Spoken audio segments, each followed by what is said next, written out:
Só vamos rapidamente às instruções de controle, tá? Lembrando como instruções de controle, nós temos aí as instruções de repetição e instruções de decisão, começando pelo último, pelas instruções de decisão. Então vou colocar aqui controle. São instruções de controle de fluxo, eu posso controlar o fluxo do meu programa por meio dessas instruções. Então vou colocar aqui decisão.js, tá? E dentro do decisão.js, nós vamos trabalhar com o básico aqui das estruturas de decisão, começando pelo if, else, ou ainda else if e o else, tá?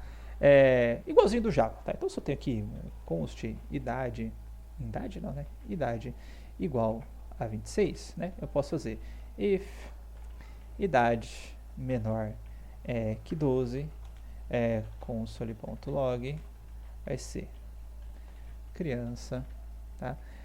Else if, tá? Idade menor que 18, então o console log vai ser adolescente,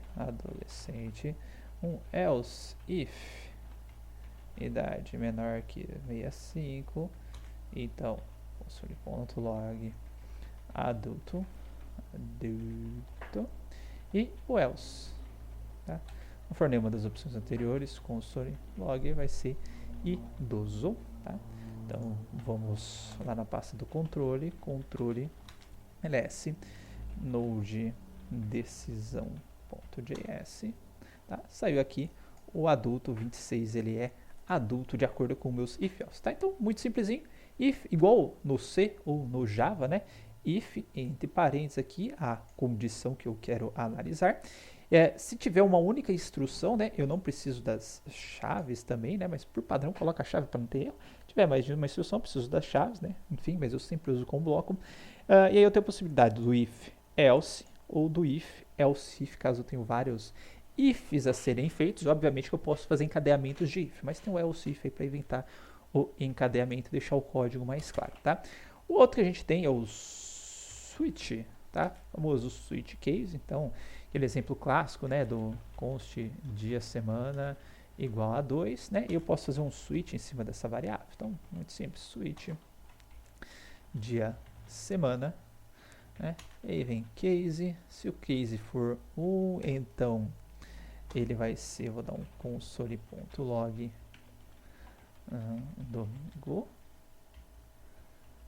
Tá? Lembrando que após cada instrução do switch a gente tem que ter o break, né? Porque a hora que ele disparar o caso ele vai executar dali para baixo, então break interrompe isso.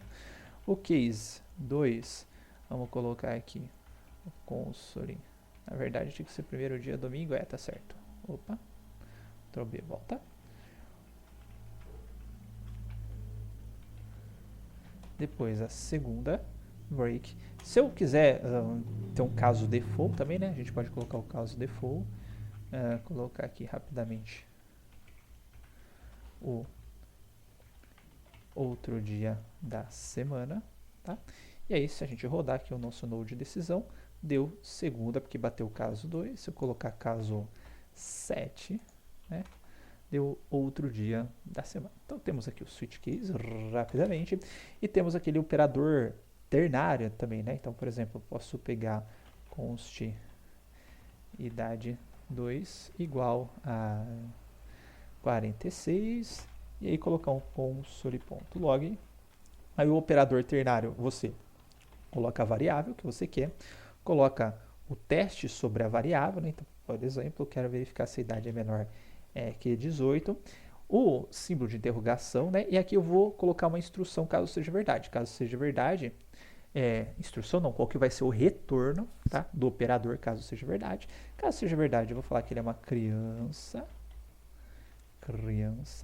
E caso contrário, vem no 2 pontos o adulto, tá? Já trabalhamos com esse operador ternário em Java, é o mesmo também.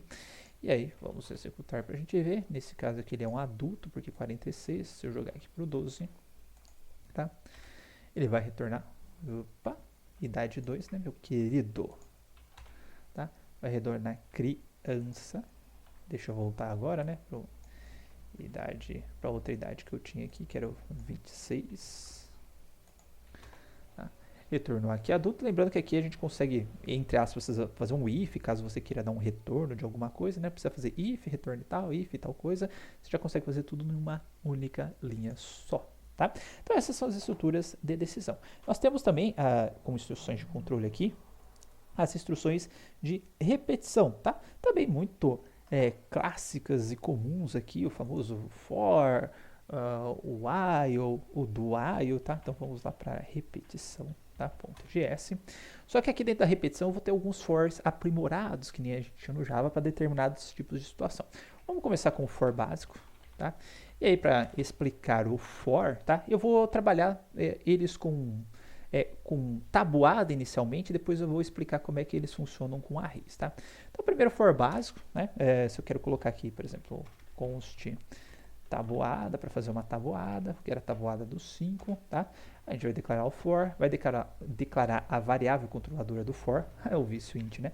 Let i igual a 0, tá? E vou para a parte de análise condicional do for, ou seja, qual a condição que ele tem que ser realizada para que ele se repita. No caso aqui, vou começar pelo 1, tá? Eu vou até menor ou igual a 10. E a alteração da variável controladora. No caso aqui, eu estou incrementando em uma unidade, tá? Mesma coisa, uma única instrução, eu não preciso das chaves. Mais de uma instrução, posso utilizar as chaves. E aí, eu vou dar o console.log, tá? Só que aqui eu vou utilizar o template string. Eu quero colocar aqui o valor do i. Vai ficar i x tabuada, tá?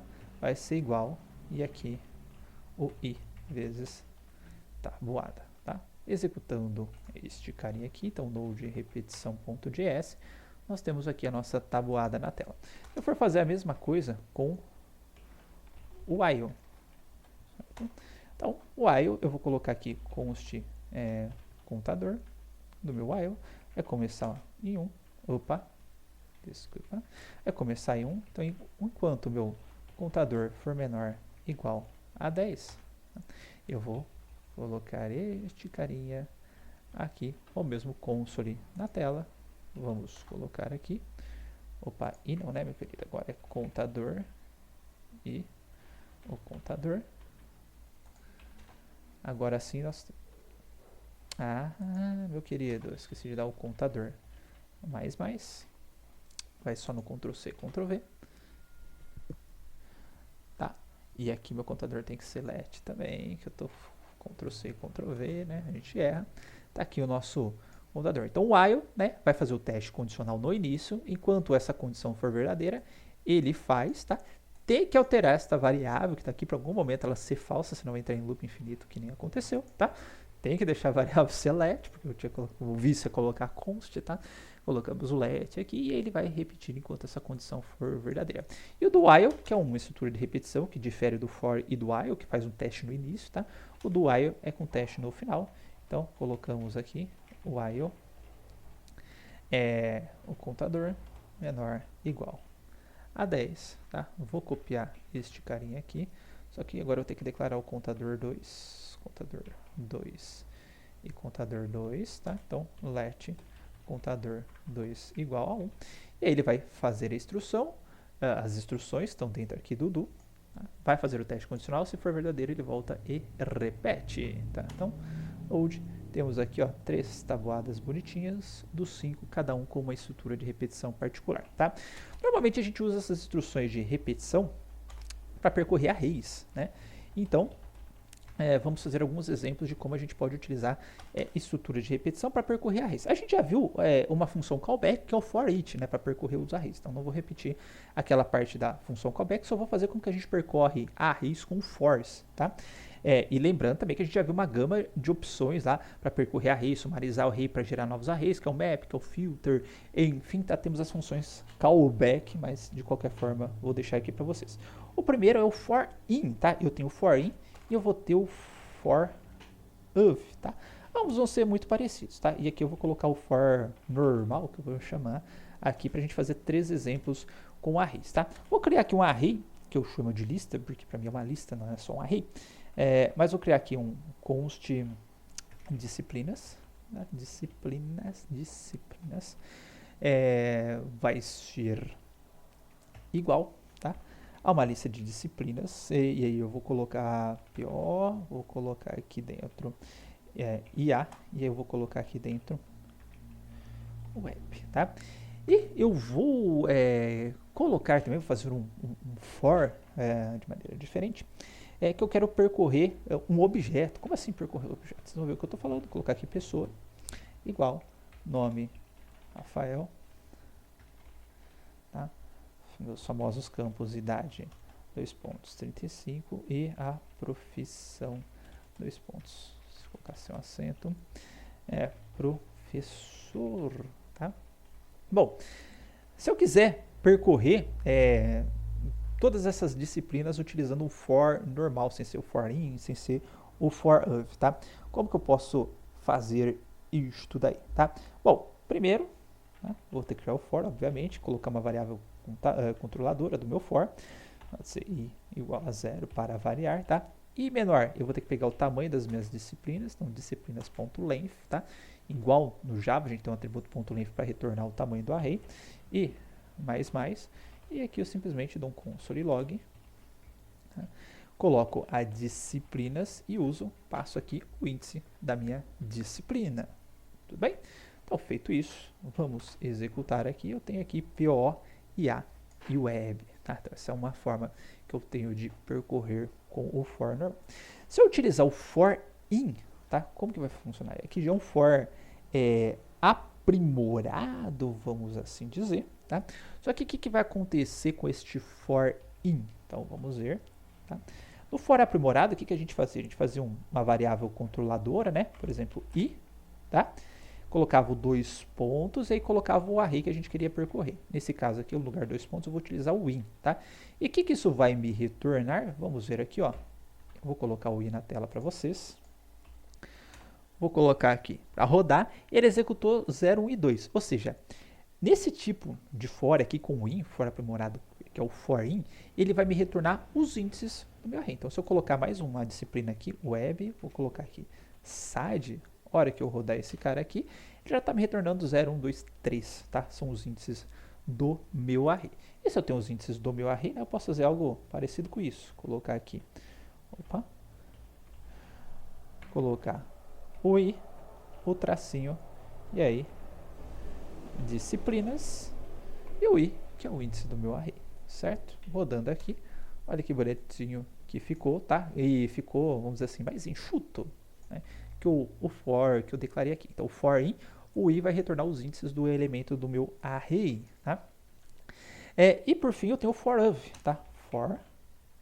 Aqui eu vou colocar disciplina, né? Então, disciplina of disciplinas.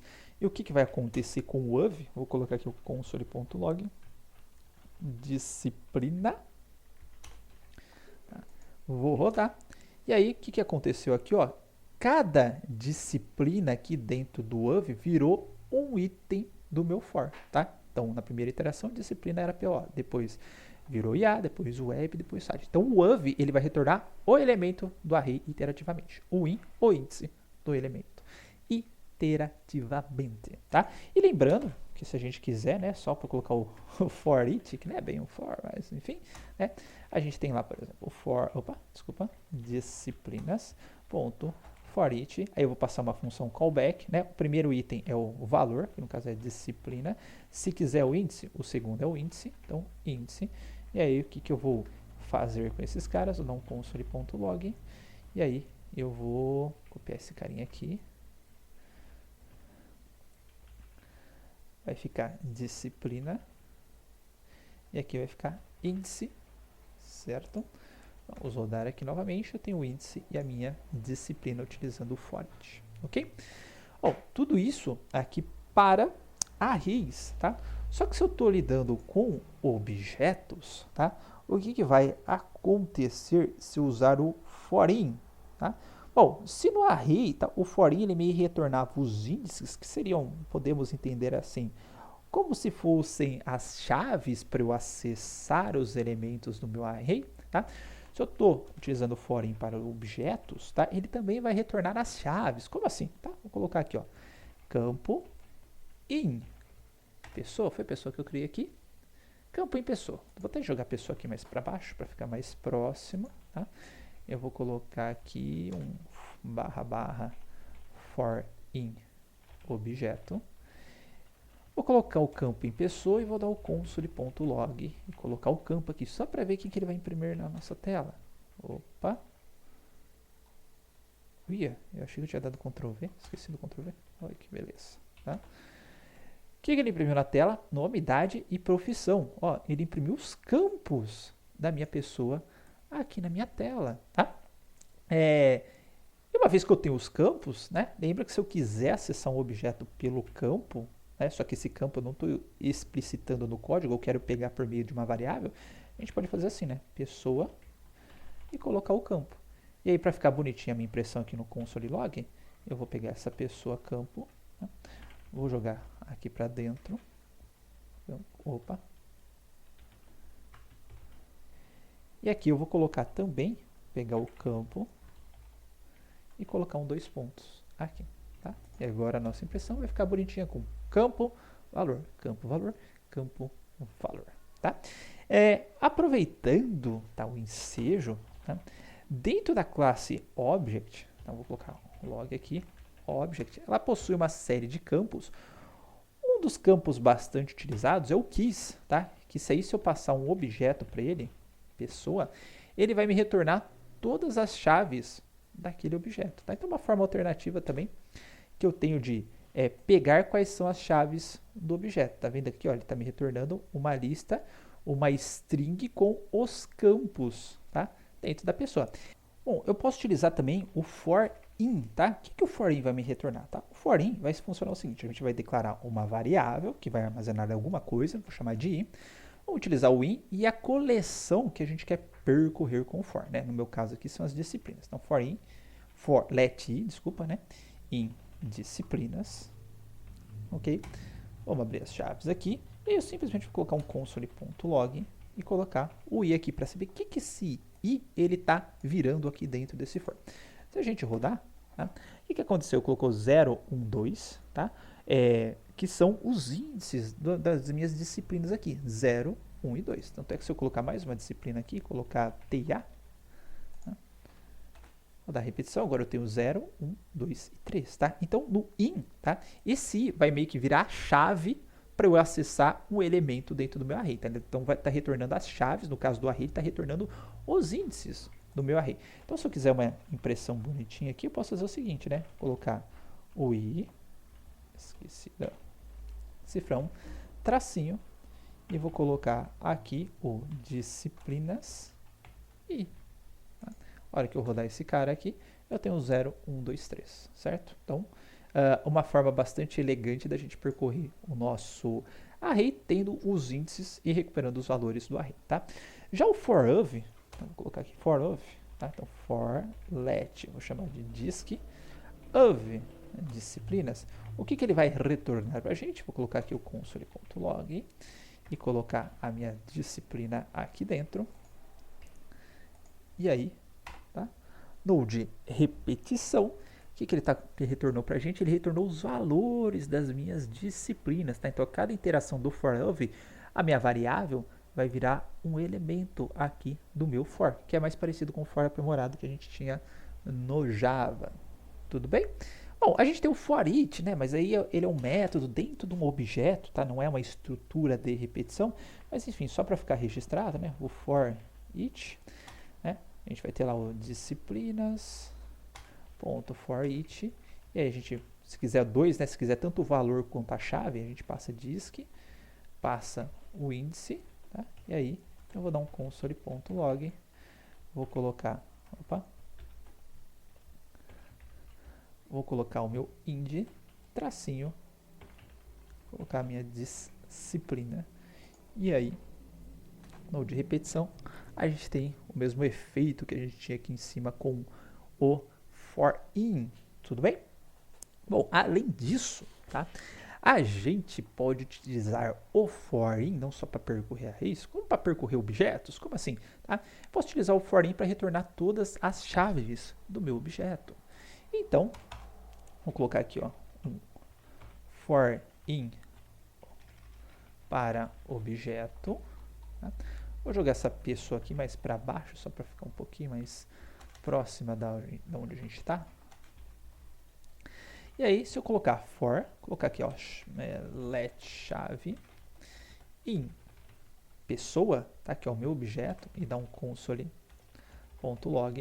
colocar a chave na tela, vamos ver o que ele vai imprimir para a gente, nome, idade e profissão, tá? Que são as chaves aqui do meu objeto. Se eu colocar um CPF, dois pontos, e colocar algum CPF aqui na tela, no meu código, agora eu tenho o CPF aqui também, tá? Então, no caso do foreign, para um objeto, ele vai retornar as chaves daquele objeto. E se eu tenho as chaves do objeto, né?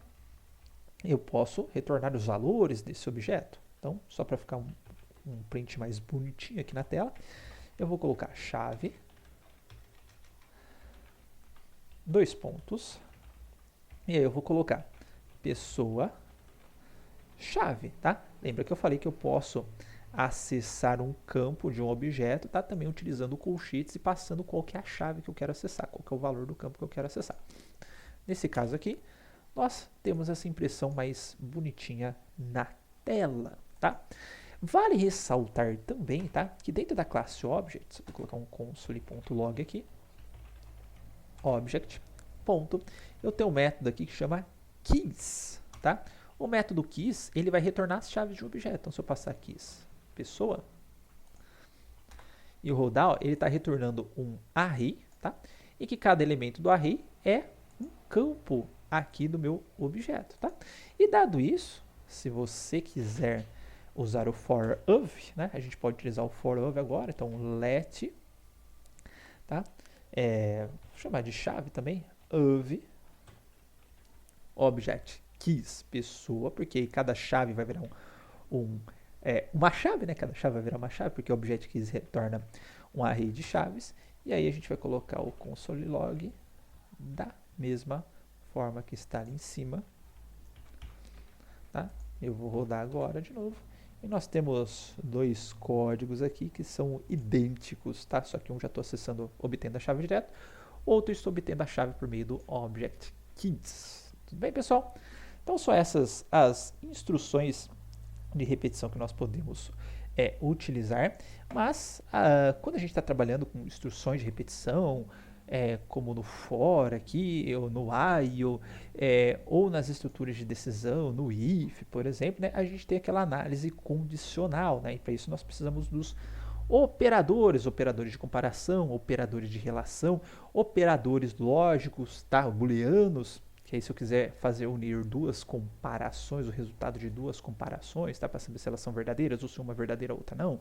Enfim, tá? Nós temos aí os operadores no Java e são todos muito parecidos. No JavaScript, perdão, são todos muito parecidos com o do Java. Então eu vou colocar aqui para vocês verem, tá? Nós temos operador de igualdade, né? Operador de atribuição, temos atribuição composta, mais igual, menos igual, divisão igual, igual, igual, not igual, né? Que é o diferente, os operadores de relação, maior, menor, maior igual, menor igual, operadores booleanos lógicos, tá? O e, dois es, dois pipes para o ou, tá? Dois is comerciais, né, para o e, dois pipes para o ou, e o not de negação, tá? Tem bitwise operator, que é só um e, só um pipe, tá? Aí eu deixo para vocês ver os bitwise operators nos materiais complementares, tá? E aí eu quis deixar um foco um pouquinho maior aqui em dois conceitos aqui, que são diferentes do JavaScript para outras linguagens como o Java e o C, tá? O primeiro desses conceitos, tá? É o que é igual e o que é estritamente igual, tá? Então, se eu quiser só verificar se duas coisas são iguais, assim como em outras linguagens, eu uso igual, igual, ou se são diferentes, né? O not igual. Mas aqui eu tenho estritamente igual, que é o igual, igual, igual, e o estritamente desigual, estritamente diferente, que é o not igual, igual. Qual que vai ser a diferença dos dois? Então, vamos lá no nosso código que eu já mostro para vocês, tá? Vou colocar aqui no controle operadores.js, tá? E vamos supor que eu tenho uma variável que eu chamo aqui de nota 1, vai ser igual a 10, tá? E eu tenho aqui um nota 2 que é igual a 10, só que esse 10 eu vou colocar no formato de string, tá? E eu vou fazer o seguinte exercício. Vou colocar colocar um if, tá? Se nota 1 é igual a nota 2, aí eu vou colocar um console.log, tá? As notas são iguais, tá? E um else, vou colocar aqui, as notas são diferentes, certo? Vou rodar esse cara, node operadores.js, tá? Deu que as notas são iguais, tá? Então, vou ter que colocar aqui igualdade, certo? Deu que as notas são iguais. Por quê? Vamos dizer assim, o conteúdo, ele é igual. Um é 10, o outro é 10 também, tá? Só que um é número, tá? O outro é string. Então, vou até colocar aqui, ó, console.log typeof nota 1, vou colocar o nota 2, tá? Node, tem aqui, um é número, o outro é string. Mas, como o conteúdo era igual, o igual, só que o operador de igualdade falou, eles são iguais, tá? O conteúdo deles é igual, apesar dos tipos ser diferentes. Mas, se eu quiser que o conteúdo seja igual, mas que o tipo seja igual também, eu vou ter que utilizar a igualdade estrita, tá? Então, colocar aqui, ó, igualdade estrita, que aí são os três iguais, tá? Então, vou repetir o mesmo código, tá? Só que eu vou colocar igual, tá? Então, as notas são estritamente iguais e aqui as notas vão ser estritamente diferentes, certo? Vou rodar este carinha e agora está dando que as notas são estritamente diferentes. Então, em cima deu que as notas são iguais. O 10 igual a 10, tá? Mesmo que sejam tipos diferentes. Aqui embaixo está falando que eles são diferentes. Por quê? O nota 1, apesar de ter o mesmo conteúdo nota 2, um é número, o outro é string. Então, ele vai considerar como sendo diferentes. A partir do momento que eu passar esse cara aqui para string também, então 10 e 10, tá? Ou ambos para número, agora sim eles são estritamente iguais, certo? Porque o conteúdo é igual e o tipo vai ser igual também. Ok, pessoal? Bom, além disso, tá? Eu vou voltar aqui, tá? Nós temos a questão do que é verdadeiro e do que é falso dentro do JavaScript, tá? Eu até falei para vocês que a gente tem um tipo booleano, né? Coloquei lá no exemplo quando nós estamos declarando variável, o true e false. Só que não necessariamente o que o Java vai considerar verdadeiro é algo que retorna um booleano, tá? Eu preciso ter um valor booleano para ele fazer uma comparação se é verdadeiro ou se é falso. Por exemplo, tá? Então vou colocar um outro JS aqui, colocar true e true and false para ficar mais bonitinho, né? True and false JS. E vamos fazer alguns testes aqui. Isso vai ser de extrema importância para o decorrer da disciplina, saber o que ele considera verdadeiro, o que ele considera falso, porque isso vai agilizar o nosso código, tá? E isso vai fazer com que nós entendamos determinados comportamentos também no nosso programa, tá? A primeira que eu vou fazer vai ser o seguinte, eu vou declarar aqui um const variável 1 é igual undefined, tá? E eu vou fazer só um teste só sobre var1, tá? Eu quero analisar o valor. If var1, eu não preciso, como eu falei para vocês aqui dentro do JavaScript, de um valor booleano dentro do meu if, tá? Então eu posso fazer uma análise, entre aspas, condicional sobre qualquer valor, tá? E aí, se um valor, ele considerar esse valor como verdadeiro, né? Isso daqui vai virar true, entre aspas, ele vai passar, vai entrar dentro do if, senão ele vai entrar no else, certo? Então eu posso fazer esse tipo de análise no JavaScript. Obviamente, se eu quiser comparar var1 igual undefined, por exemplo, eu posso comparar também, tá? Mas eu posso, nesse exemplo que eu quero mostrar para vocês, eu quero mostrar para vocês como que ele analisa esses valores, o que ele considera verdadeiro ou falso, tá? Que isso vai agilizar muito o nosso código em situações futuras. Então, eu vou colocar aqui um console.log, eu vou colocar o seguinte, undefined é verdadeiro, tá? E se esse var1 que recebeu undefined for false, eu vou colocar aqui undefined é falso, tá? Vou rodar aqui, node true e false. undefined é falso. Ou seja, se eu for fazer uma análise em cima de um valor undefined, tá? Ele considera que undefined corresponde a falso. Se eu tiver um nulo, tá? Então eu vou copiar esse cara aqui. Só que aqui vai ser var2. Tá? Então, Ctrl D, var2. Tá? No lugar do undefined, vai ser null. E aqui, dentro da string, tá? Ctrl D. Opa, passei demais no Ctrl D aqui. Ctrl D vai ser null é verdadeiro ou null é falso, certo? Vamos ver o que ele vai retornar para a gente. Node true and false, undefined é false. Opa, esqueci de salvar aqui. Vamos rodar de novo. Deu aqui que o null ele é considerado como falso também, tá? Então, se eu tiver nulo, for fazer uma análise no nulo, isso daqui vai ser considerado como falso, tá? Bom, o que mais que nós temos que pode ser considerado falso? Eu vou colocar aqui, opa, esqueci de copiar uma linha.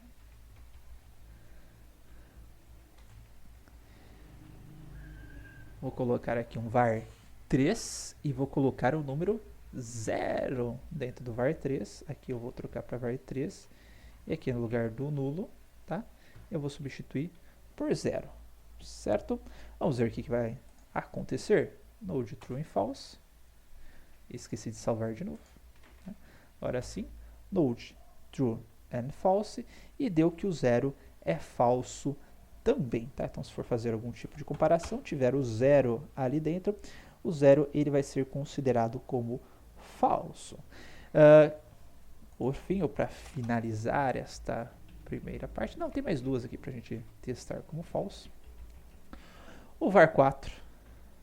Tá? O var 4, só que aqui eu vou atribuir uma string vazia. Tá? E aqui no lugar do 0, vou colocar string vazia. No caso é verdadeira, né? E aí, vamos rodar dessa vez. Eu salvei. Ó, string vazia ele considera como falso também. Certo?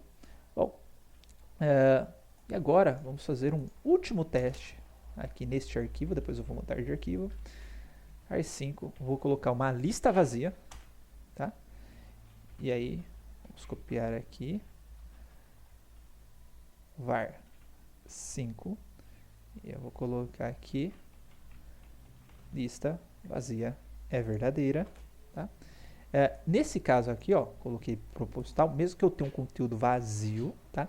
Diferente do que está na minha string vazia, uma lista vazia vai dar verdadeira, tudo bem? Ela não vai ser considerada como falsa, certo? Bom, vou criar um outro arquivo aqui. Mas, só para deixar tudo falso nesse sistema, eu vou colocar o seguinte, ó. Vou colocar um false aqui. Tá? Var 5. Eu vou colocar assim, ó. False é verdadeiro. E false é false. Verdadeiro. Tá? Só para a gente manter todos os falsos. E o false é falso, obviamente. Tá? Bom, só colocar uma variável aqui, um comentário, perdão, todos falsos. Vou criar um novo arquivo, true and false 2.js. Opa. True and false 2.js. E agora vamos a uma nova leva aqui de variáveis. Eu vou colocar aqui const var 1 igual, eu vou passar um objeto, tá? Nome, 2 pontos, Rafael, certo? Se aqui o objeto ele é considerado verdadeiro, então if var 1, deixa eu só copiar aqui, né? Acho que vai facilitar. Tá? Objeto é verdadeiro, então vamos executar agora o true and false 2, tá? O objeto é verdadeiro. Se for um objeto vazio, tá? Assim como eu tenho aquela minha lista vazia, tá? Ainda assim continua sendo verdadeiro, tá? Então, tanto o objeto vazio, vamos voltar aqui, quanto uma lista vazia,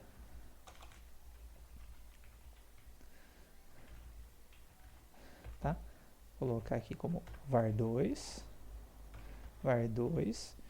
e aí a nossa lista vazia, tá? É verdadeira. Na verdade eu coloquei verdadeira e falsa, né? Deveria ser falsa. Vou colocar true então, né? Só vamos corrigir essa página aqui. True é falso. Ok? Bom, a lista com conteúdo, né? Também espera-se pela lógica que seja verdadeira, tá? Então var3 alguma coisa 2. Tá? Então se eu quero verificar se o retorno que eu tive tem alguma coisa dentro dessa lista, né?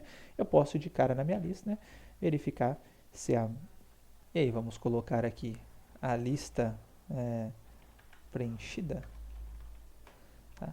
Se é true ou se é false. Então lista preenchida é true. Se eu colocar um valor diferente de 0, então const, vamos copiar, né? Não vamos evitar código. Se eu colocar aqui um var 4, tá? E colocar um número 13, tá?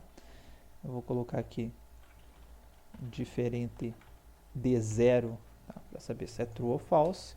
Então diferente de 0 é true, e obviamente que faz mais sentido se eu trocar para o var 4, né? Diferente de 0 é true. Se eu tiver uma string, tá? Diferente de vazia, então vou colocar aqui o meu var 5, já deixa eu trocar aqui para não esquecer de novo. Se abacate, tá? String não vazia. Na verdade, tinha que ter trocado, tirado esse carinha aqui também. Tá? Então, string não vazia é true também, certo? Acho que eu já passei por vários exemplos aqui de verdadeiro ou falso, já com bastante que a gente pode utilizar na disciplina. Só está faltando um uso também que é bastante comum aqui dentro do Java, tá? Que é utilizando o OR para retornar valores, tá? E aproveitar meus comentários, deixa eu só comentar aqui para vocês que aqui é tudo true, tá? Quando eu estou utilizando o OR, eu posso utilizá-lo para retornar valores, tá? Como assim? Se eu tiver algo que retorna negativo e algo que retorna positivo, tá? Ele vai me retornar aquilo que retorna positivo. Ou se eu tiver duas coisas que retornam positivo, ele vai me retornar a primeira que retorna positivo. Por exemplo, tá? A gente viu que const, eu vou colocar aqui, vou chamar de porta1 é igual undefined, tá? E aí vamos supor que eu tenho uma outra porta, a hora que eu for subir do meu servidor web, porta 2 igual, aqui eu tenho um valor de porta. E eu quero saber em algum momento se o usuário definiu o valor desse porta 1, se o usuário não definiu o valor do porta 1, eu vou utilizar esse porta 2, que é um valor padrão, tá? E aí o que eu posso fazer? Posso utilizar aqui um const porta, vai ser igual porta 1 ou porta 2, certo? Ou um ou outro. Se esse primeiro for falso, ele vai me retornar o segundo. Vamos ver? Tá? Console.log. Na verdade, aqui não vai retornar nada porque não tem parta, né? Nossa, e o outro eu escrevi parta. Agora sim. Vou colocar aqui o porta. Vou compilar esse cara aqui. Opa, escapa um bracket aqui. Olha assim. Tá? Ele retornou 3.000 para mim, ó. Então, tem um falso, tem algo que é verdadeiro, aqui ele vai retornar aquilo que é verdadeiro. Se por acaso o usuário tivesse colocado aqui, vou colocar na porta 12.000, tá? Agora a porta 1 é verdadeira, né? Vamos ver o valor que ele vai retornar. Ele está retornando 12.000 para mim, certo? Então eu posso usar o OR aqui, né? Se eu quero já retornar um determinado valor, eu vou verificar se tal coisa for verdadeira, então eu retornar ela para a porta 1. Caso contrário, eu vou retornar outra coisa para a porta 2, tá? A gente já pode fazer o teste aqui, lógico, utilizando o OR, que ele vai ser capaz de retornar um valor para mim, e ele vai retornar aquele valor que for verdadeiro. Beleza, pessoal? Então, é isso, tá? Próximo item da nossa aula, voltaremos com um conceito muito interessante, que é o de desestruturação, que a gente vai utilizar bastante, tá? Nem tanto nesta primeira parte na Web 1, mas em Web 2, trabalhando com o framework React, a gente usa muito, tá? Essa questão de desestruturação, mas é algo interessante que pode dar uma agilidade de código em algum momento para vocês. Acho que no back-end a gente vai utilizar quando a gente estiver no banco de dados também, tá? Então, até mais.